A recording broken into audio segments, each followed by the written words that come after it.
I mean, do you lie in bed at night looking at the ceiling thinking we're failing here? Yeah, we are. At the current rate, we are. Be in no doubt that the disaster impends. And I've got, this thing is real, and you can see the effects of it around the world.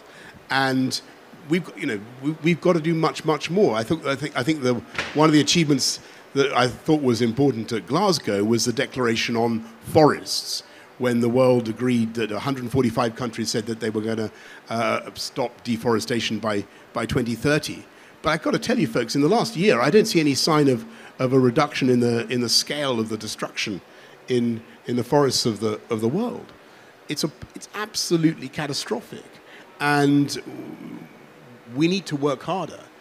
I think that what's changing is that we probably now do have the technological fixes to stop man-made climate change and to get to net zero. I think we can probably do that for fossil fuels. But if we're going to stop, but 20% of CO2 comes from deforestation. What are we going to do about that? That's a massive challenge. And I think you're right. I think young people really want us to go further and faster, and they are very, very impatient. I think you have spoken about how how difficult of a period this is, and it's certainly a difficult period for people in Britain who are paying enormously high energy prices, and people all over the world who are facing even higher inflation and higher prices. How do we get through that period and not face and have this blackmail, as you describe it, not take root in public displeasure at having their livelihoods and checkbooks so fully interrupted by this? That's exactly the question, and people are struggling and people are hurting, and they can feel the impact of the spike in energy prices every day. And as I said, it's not just in the UK; it's around the world. They're seeing the effects of that inflation.